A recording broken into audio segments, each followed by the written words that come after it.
aí. É um prazer estar aqui com vocês. Na real mesmo, queria, que isso aqui tivesse lotado, mas a gente entende que isso aqui é um tempo e a gente ora, tosse e faz a nossa parte para que tudo isso passe. E o Rodrigo me convidou para trazer esse terceiro episódio da série Atos, essa igreja para o fim do mundo. E eu fico muito feliz com isso. Na semana passada ele trouxe uma mensagem bem legal, falando desse novo lugar, desse novo momento da história onde Deus se coloca a morar no seu povo. E a gente continua hoje lá em Atos 2. Então acesse aí a sua Bíblia, abra a sua Bíblia em Atos 2 e vem com a gente. Atos 2, eu vou ler na versão A Mensagem. É uma versão que eu gosto pra caramba e eu acho que ela coloca de uma forma mais simples. Então, quando chegou a festa de Pentecostes, todos estavam juntos num só lugar. Inesperadamente, um som, parecido com o de um vento, ganhou força. E ninguém sabia de onde vinha. Todo lugar foi tomado por aquele som. E em seguida, como um fogo que irrompe, o Espírito Santo se espalhou sobre eles e começou a falar em diferentes línguas à medida que o Espírito agia. Por essa época, muitos judeus, peregrinos devotos do mundo inteiro, estavam em Jerusalém. Quando ouviram o som, eles vieram averiguar. Para o espanto deles, cada um ouvia na sua própria língua materna sendo falado por alguém. Sem entender o que estava acontecendo, perguntaram-se: eles não são galileus? Como é que estão falando em tantas línguas diferentes? Partos, medos, elamitas, visitantes da Mesopotâmia, Judéia e Capadócia, Ponto e Ásia, Frígia e Panfilha, Egito e as partes da Líbia que pertencem a Cirene, imigrantes de Roma, tanto judeus quanto prosélitos, até mesmo cretenses e árabes. Nós os ouvimos falando em nosso idioma, escrevendo atos poderosos. Atônitos, balançavam a cabeça sem conseguir entender nada e diziam uns aos outros: o que está acontecendo aqui? Alguns zombavam: eles estão bêbados. É vinho barato. Apoiado pelos outros 11 apóstolos, Pedro tomou a palavra e fez este ousado pronunciamento: irmãos judeus, vocês que estão visitando Jerusalém, ouçam com atenção e procurem entender. Ninguém está bêbado aqui, como alguns aí estão pensando. Eles não tiveram tempo de se embebedar porque ainda são 9 da manhã. 9 da manhã fica complicado. O que está acontecendo é que o profeta Joel anunciou: nos últimos dias Deus diz: vou derramar meu espírito sobre todo tipo de gente. Seus filhos vão profetizar e também suas filhas. Seus jovens terão visões. Seus velhos terão sonhos. Quando chegar a hora, vou derramar o meu espírito sobre todos os que me servem, homens e mulheres, de igual modo. Isso é bem legal, de igual modo. E eles vão profetizar. Mostrarei maravilhas no céu e sinais na terra, sangue, fogo e fumaça. O sol ficará escuro e a lua vermelha, antes que chegue o dia do Senhor, o dia tremendo e maravilhoso. E quem pedir ajuda a mim, Deus será salvo. Amém. Abaixe sua cabeça, vamos orar. Deus, obrigado. Obrigado porque o Senhor há muito tempo derramou o teu Espírito. E é o teu Espírito que nos move hoje. É a Ele que a gente busca ouvir, é a Ele que a gente busca direção. Obrigado pelo teu Filho Jesus, porque é por meio dele que recebemos o teu Espírito. Que o Senhor continue nos guiando e nos ensinando através da tua palavra. Obrigado, Deus. É muito legal esse texto e é bem legal a forma como ele se fez presente na minha vida, desde quando eu fui de igreja pentecostal, aquela época que a gente está mais avivado, quando a gente estuda, pensa avivamento. Então esse texto ele é meio famoso, ele está sempre presente. E uma das coisas que eu gosto de pensar nesse texto é essa ideia desse espírito que vem como sopro, mas que faz barulho e tudo isso. E me lembra lá em Gênesis 1, no versículo 2, que fala que o Espírito de Deus ele pairava. Ele pairava. Esse Espírito que pairava agora também se faz presente ali em Atos 2 de uma forma muito diferente. É legal pensar que em Gênesis 3 existe um Deus que caminha, um Deus que está procurando o ser humano ali no jardim. Então a gente tem um espírito que paira, a gente tem um Deus que caminha.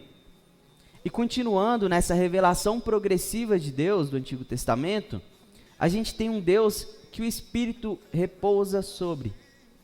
A gente tem Davi, quando ele ora e fala, Deus, não tira de mim o teu Espírito. A gente tem no próprio Saul, que o Espírito é retirado. A gente tem nos profetas. A gente tem essa relação de um Deus que o Espírito vem, mas o Espírito volta. O Espírito desce, o Espírito sobe. Mas em Atos 2 a gente tem o Espírito de uma forma diferente. E tudo isso acontece, tudo isso é possível por causa de Jesus. Jesus é chamado de o Emanuel, esse Deus que está conosco. Esse Deus que se fez conosco, que se fez um de nós. E a expressão que é usada no original, quando fala que Deus esteve aqui, que Jesus é esse Deus presente, é tabernaculou. É esse Deus que de fato se estabeleceu entre nós. E aí esse mesmo Jesus, esse Deus presente, esse Deus conosco, esse Deus que caminhou com seus discípulos, ele faz algumas promessas, e em uma delas, Mateus 28, versículo 18, ele fala assim, ó, eu estarei com vocês enquanto procederem assim, dia após dia, até o fim dos tempos.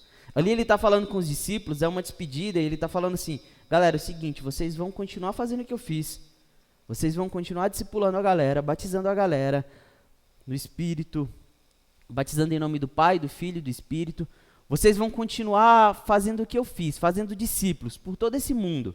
E é o seguinte, eu vou continuar com vocês. Jesus já tinha ressuscitado e ele fala, eu vou continuar com vocês. Quando Jesus morre, a pergunta dos discípulos é, e agora?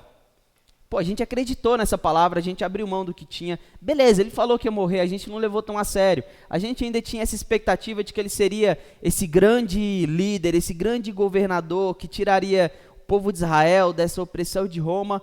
Mas e agora? O cara morreu. Aí ele vem, ressuscita, e ele volta ali, fica aqueles dias dando as orientações e tal. E antes de ascender, ele continua falando com a galera que ele vai, mas que vai voltar em algum momento. Mas e ele vai, ele ascende. E a pergunta dos discípulos é, e agora? Ele falou para a gente ficar reunido, vamos ficar reunido então. Beleza, Jesus ascendeu, mas e agora? O que a gente vai fazer?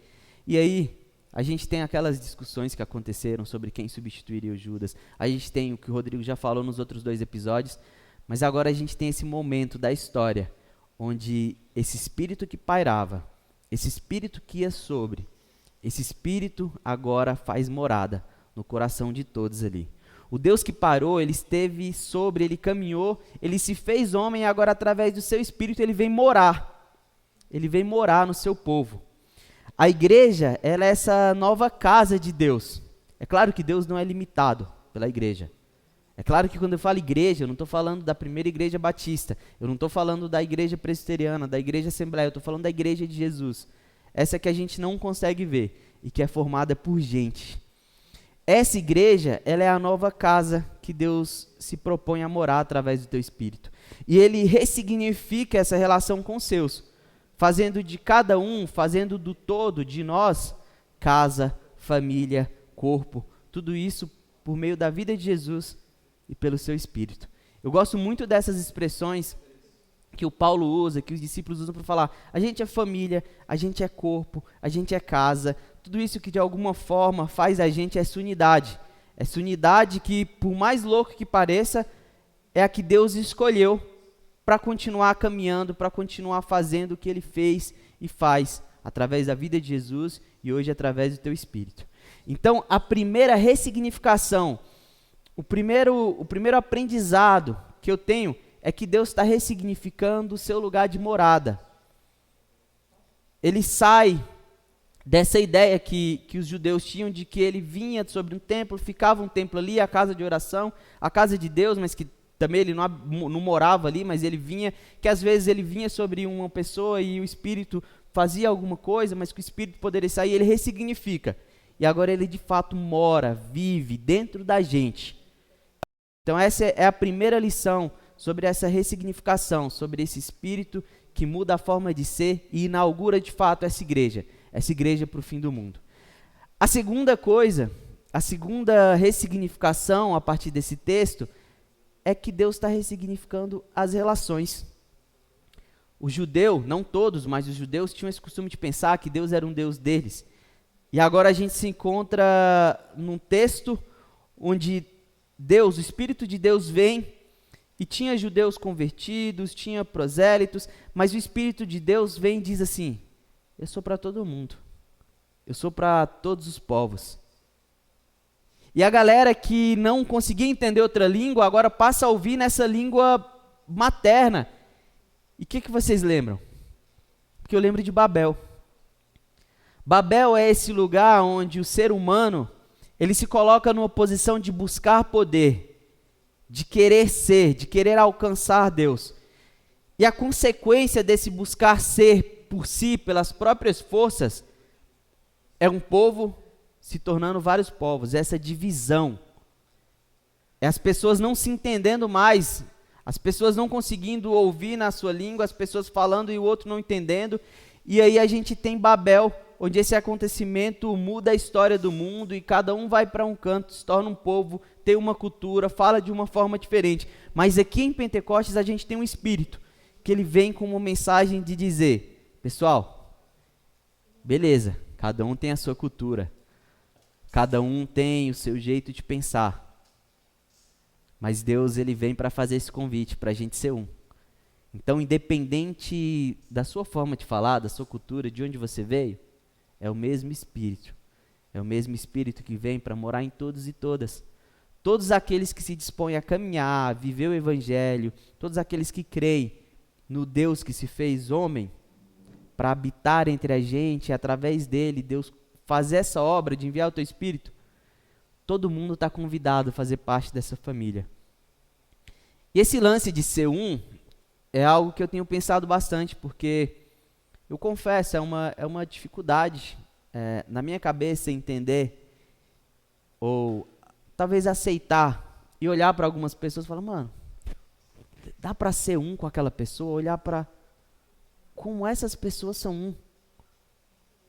E eu acho que essa diversidade, ela é muito bonita, ela é poética, mas ao mesmo tempo ela é difícil, porque ali estavam reunidas pessoas de diferentes culturas e que agora começam a se entender, e que a partir dessa inauguração da igreja, esse povo vai passar a ser um só, ou se entender como um só. Mas como eu vou entender, ou como eu vou viver, como eu vou me relacionar como um, com alguém tão diferente?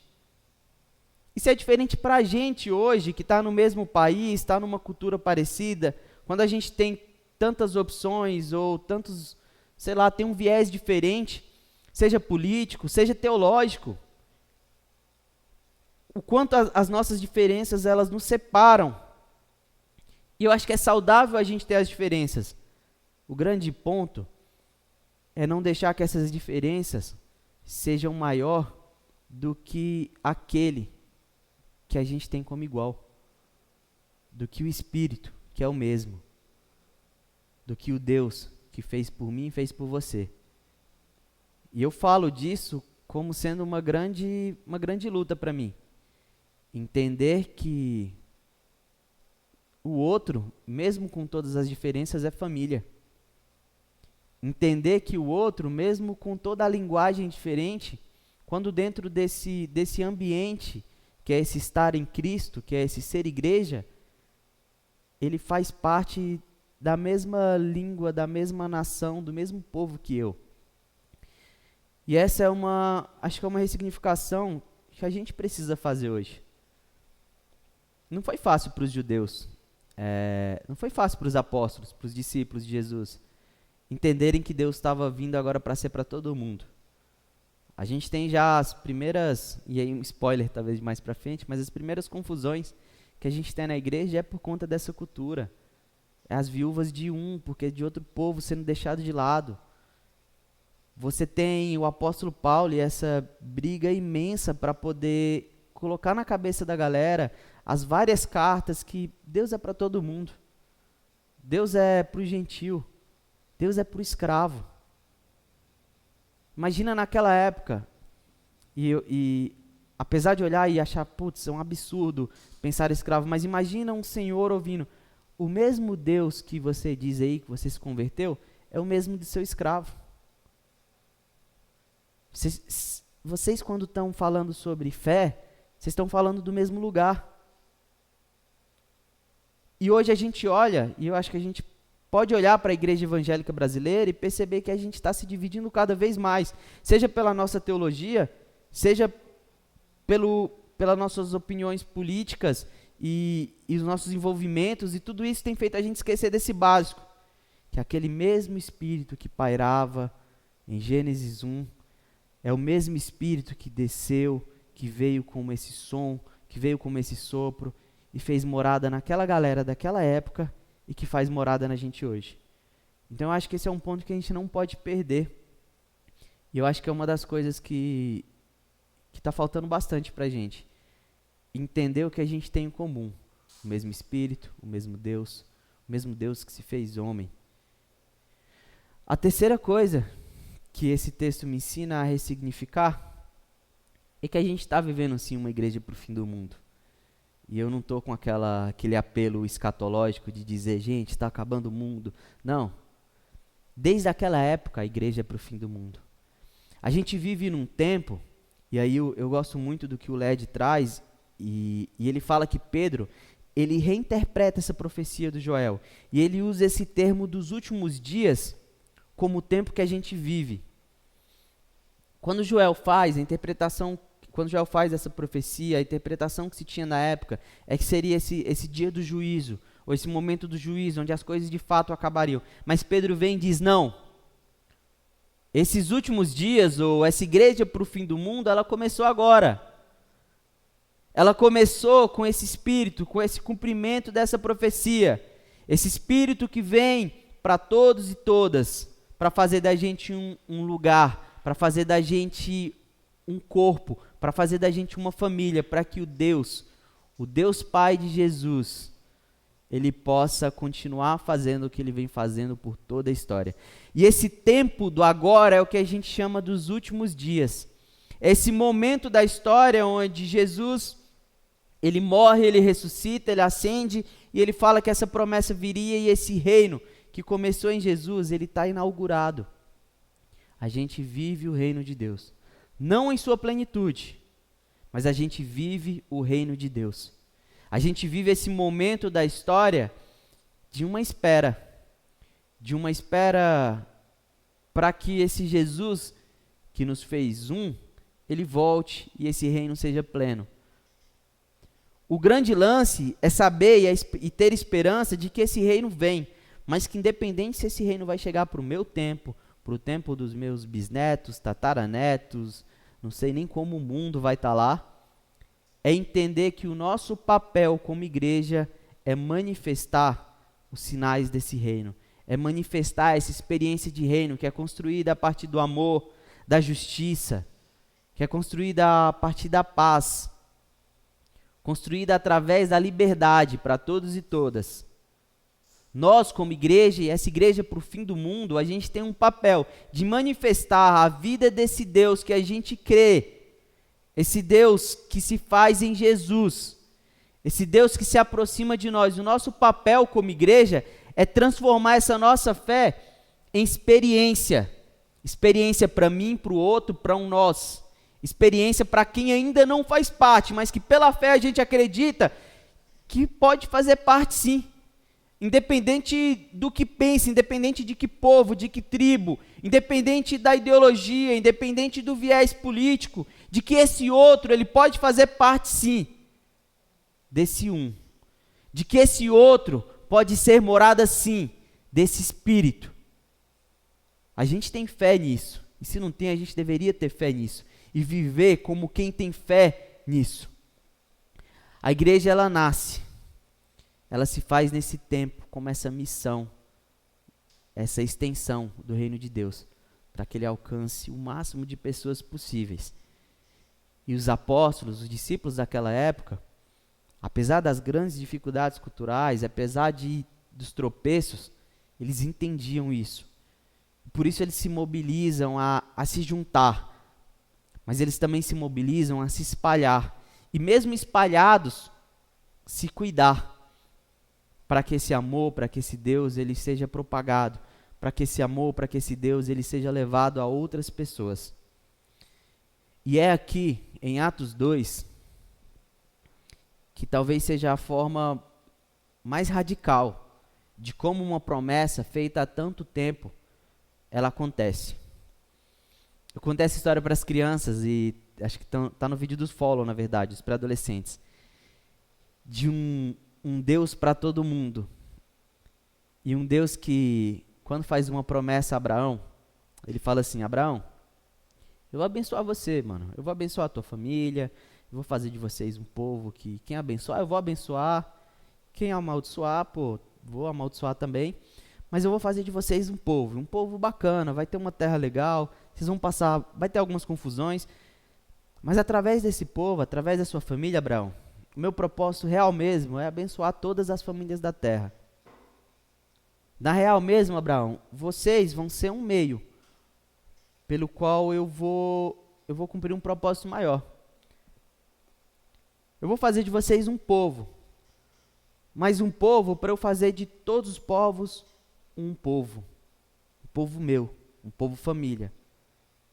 Vai ter gente diferente, mas eu vou fazer de vocês um povo e eu vou abençoar todo mundo. E Atos 2 é quando Deus radicalmente vem e diz assim: eu vou abençoar todo mundo. Judeus, a gente caminhou junto todo esse tempo. Caminhei, você, Israel, foram um povo que eu escolhi, que eu caminhei. Mas a partir de agora eu sou para todo mundo. A partir de agora, Israel, eu vou abençoar, vou descer o meu espírito aí para todo mundo que crê, a gente vai se tornar essa família.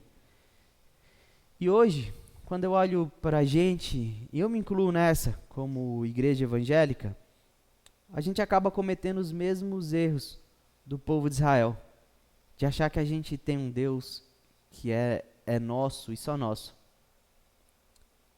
A gente é de Deus, mas Deus não é só nosso. A gente é o povo de Deus. A gente se coloca como povo de Deus. Deus escolhe a gente para fazer morada. Mas Ele não é um Deus só nosso. Porque o Espírito é esse vento que sopra. É esse vento que a gente não controla. É esse vento que a gente não sabe de onde vem, nem para onde vai. Mas que continua por aí. Que estava no Gênesis 1, pairando. Que estava em Atos 2, vindo e fazendo morada naqueles pessoal que estava ali, nos discípulos. É o mesmo Espírito que continua hoje, mesmo no tempo que a gente está vivendo, buscando corações, buscando pessoas para fazer morada, e fazendo morada, fazer dessas pessoas, desse povo, um só. Eu concluo dizendo que a gente vive esse tempo indeterminado, e como eu disse, a gente não sabe como vai ser, quando vai ser, quando ele vai voltar. A gente não sabe nem como vai ser esse tempo de pandemia, como vai ser a semana que vem, o mês que vem. A gente não sabe. O que a gente sabe é que ele vai voltar. E eu acho que isso é o mais bonito da esperança.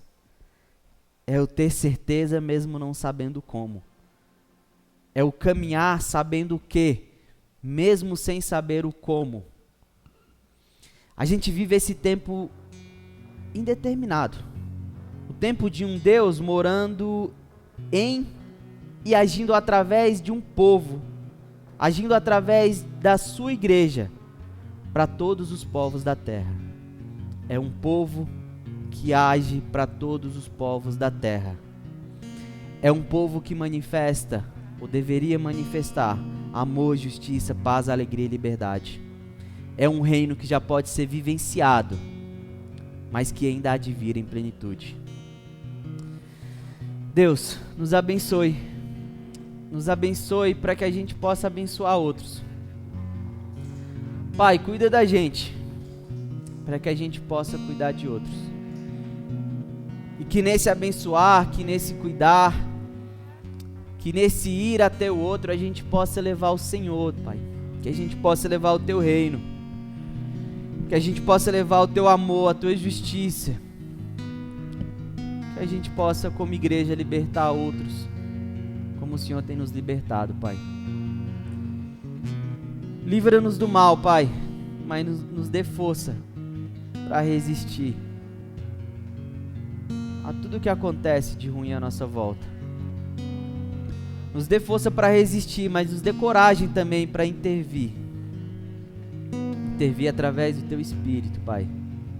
Que as nossas ações, elas sejam pautadas, elas sejam guiadas por esse Espírito que desceu, por esse Consolador que veio até nós.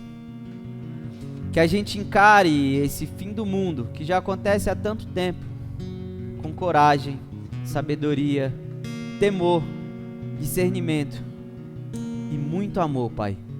Muito amor para vencer o ódio. Que a gente aprenda que todos e todas podem sim ser nossos irmãos. E que, como diz um poeta amigo meu, que quando nada fizer sentido, que a gente lembre que todo mundo é irmão, que todo mundo é família. Obrigado, Deus. Obrigado pela vida de Jesus. Obrigado por quem Ele é. Obrigado pelo que Ele fez e faz. Que a gente busque estar cheio do Teu Espírito, para que a gente viva em Espírito, para que a gente viva em verdade, para que a gente seja uma igreja relevante. Uma igreja relevante no amor para esse fim do mundo, para esses últimos dias que o Joel profetizou, que o Pedro interpretou para a gente. Que a gente entenda esse tempo como um tempo de agir, de viver, mas principalmente de se relacionar com o Senhor, através do Teu Filho, através do Teu Espírito. É em nome do Teu Filho que oramos e agradecemos. Valeu, Pai.